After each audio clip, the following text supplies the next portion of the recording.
Today, I do a recap of where I am, how I got here, and what I think so far. It's halftime.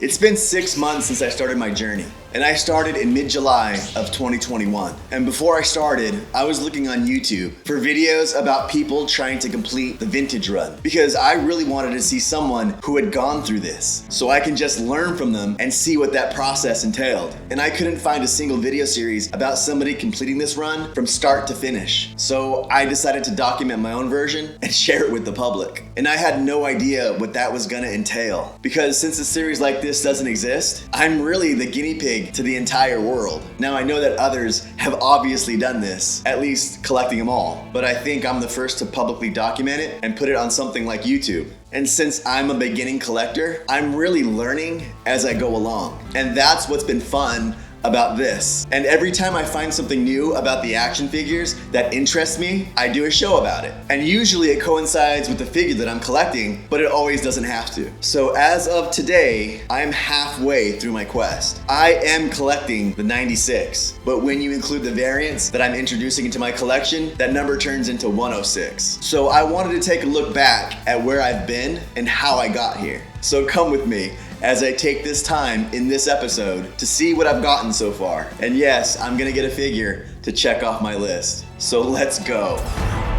Episode 1. Oh my God, going through these episodes is a trip. I just turned on the camera and started talking. I had no idea what I was doing or what the show would be. It's kind of cool seeing these again. So on this first episode, I established my 3 rules, which are, number 1, I have to focus my collection to only buy the years of 1977 to 1985 and only the main movie lines. So no Droids cartoon series or the Ewoks cartoon series. They all have to be complete and no repro. Number 2, I made myself do a spreadsheet and make sure I do a budget. So this is my spreadsheet where I placed all 106 action figures of what I want to get. And to go in depth on what exact figures are on my run, check out episode 1. And number 3, I have to try and use as much as I can for my childhood collection. So on this episode 1, I could only use my Greedo, R5-D4, Power Droid, IG-88, my Imperial Stormtrooper in Hoth battle gear, and my Emperor, which my sister got for me for Christmas a few years back. And that's how I began my journey. 6 figures to start with. So I'm gonna place a counter on the top of the screen just to let you guys know through this episode how many figures I've gotten. Episode 2. In this one, I really found out how costly it is to buy accessories, and it shocked the heck out of me. I had an Endor Leia, but only missing the Endor helmet, so I picked up the helmet plus a Rancor Keeper and an AT-AT driver. Episode 3. I found out that I bought a Vader with all repro items, so I didn't move the numbers at all, but I learned a lesson about reading the eBay descriptions very carefully. Episode 4. On this episode, I bought my first graded figure and my first box item, but I didn't move the scale on my loose run by buying those items. Episode 5. I went big in this episode and bought Lobot, Weequay, Bosk, Forlom, and a Death Star droid. Episode 6. I made a big dent and picked up a Big Head Han, the Hoth Han, the No Smile Lando, a Lily Lady Gamorrean Guard, a Purple Smog Ugnaught, and a Cloud Car Pilot. And I learned a big lesson with buying on PayPal. Episode 7. I ordered my display case from Collector Displays and picked up an 88. Episode 8. I ordered a Dianoga Trash Monster for my Creatures run and won a Jabba the Hutt playset at an auction. Plus, I picked up Bib Fortuna. Episode 9. I unboxed my Jabba playset. Episode 10. I gave away an Ahsoka action figure for hitting 100 subs. Episode 11. I unboxed my Dianoga Trash Monster. On episode 12, I found out that the Leia Hoth I bought had a repro blaster, but I did buy a Leia for my grading run. Episode 13. I decided to use my childhood C-3PO in my run. I got a blaster for my childhood Death Squad commander, and I got a blaster for my childhood Bespin Guard. So I saved some money on this episode, and I needed it for the future. Episode 14. I dove into grading action figures and took them to a local shop to help me. I sent in my Dianoga Trash Monster, my Hoth Leia, and my 2 Sand People. I also bought a Tusken Raider to add to my loose display run. Episode 15, I finally bought a Vader that didn't have any repro accessories. Episode 16, I went into a really deep dive researching 21B and picked one up. Episode 17, I got my case, built it, and put all my figures in there. Episode 18, I listed the top 10 most expensive Star Wars vintage figures and got a crazy deal on an EV-99 and an Imperial Gunner. Episode 19, I won a boxed Rancor at an auction. Episode 20, I picked up my mini grail and finally got my blue Smog Ugnaught. And I bought an accidental purple Smog Ugnaught for my grading run. Episode 21, I picked up 2 iconic figures in the 1977 R2-D2 and Chewbacca, and I did a history lesson on the early bird action figures from Kenner.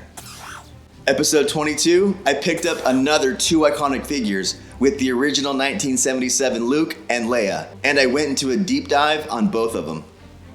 Episode 23, I picked up a great looking Amanaman and did a history lesson on the Power of the Force action figures.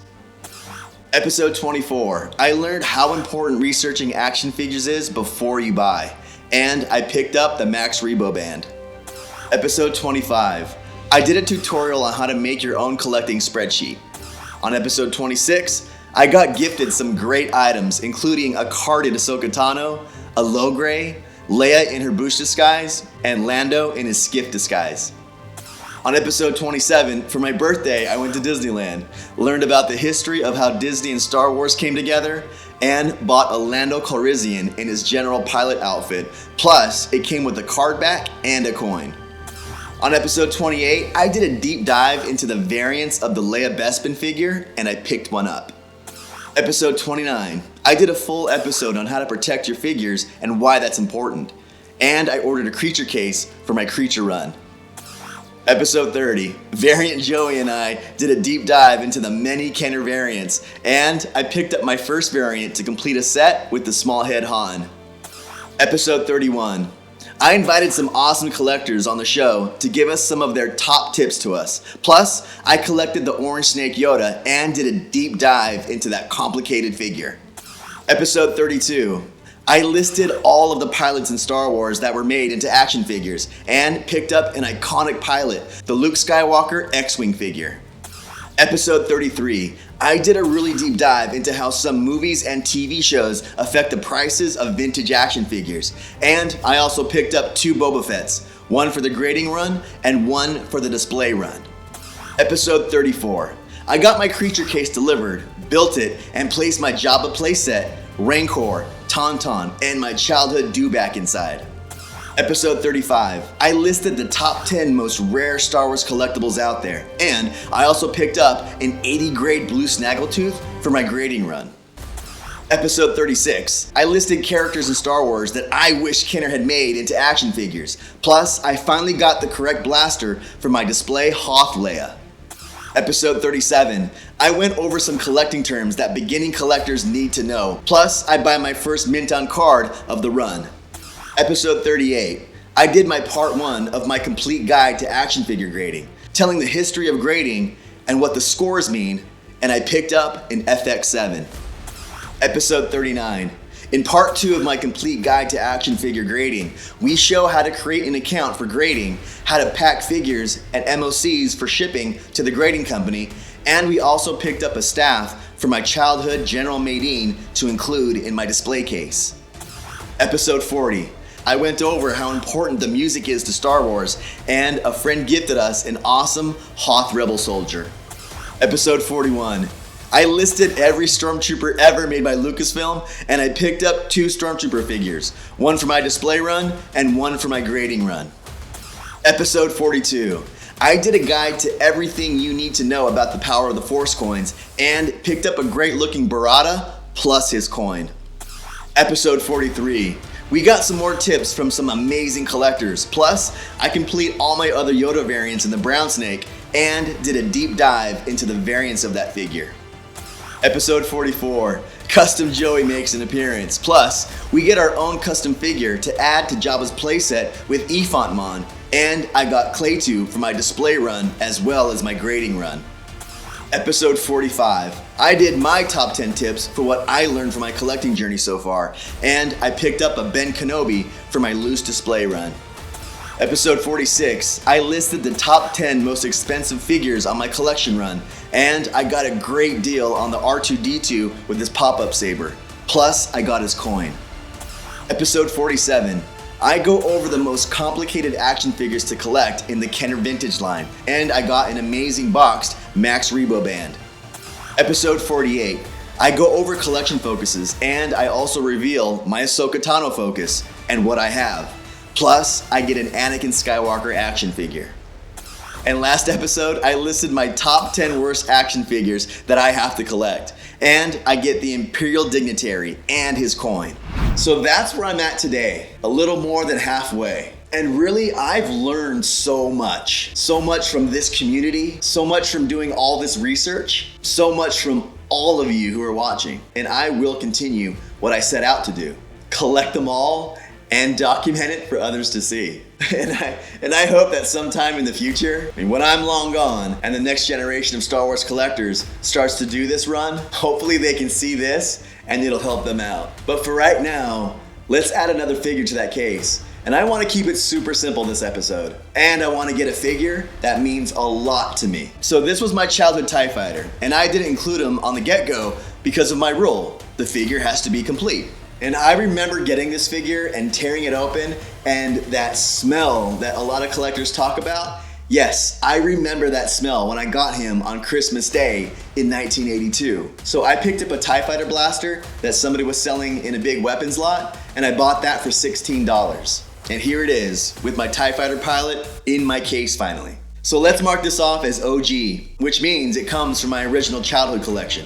And it's the ones in my childhood line that really remind me of why I'm doing this. And I'm really glad that I can bring those into this collection. It's bringing back those memories, not only for myself, but for a lot of you who are watching who have told me that it reminds you of when you had your collection, or it reminds you of you collecting the whole 96. But for the future generations who are watching this right now, good luck, and may the Force be with you. And I'm glad you get to see a person reunited with their figures and completing a dream that I had when I was a kid.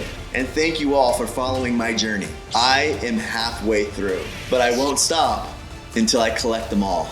And as always, my friends, thank you, and I will see you next time. If you're new to the channel, check out the welcome video, or just check out the next episode. And please subscribe if you want to follow the journey. And remember, there is no shame in being a Padawan.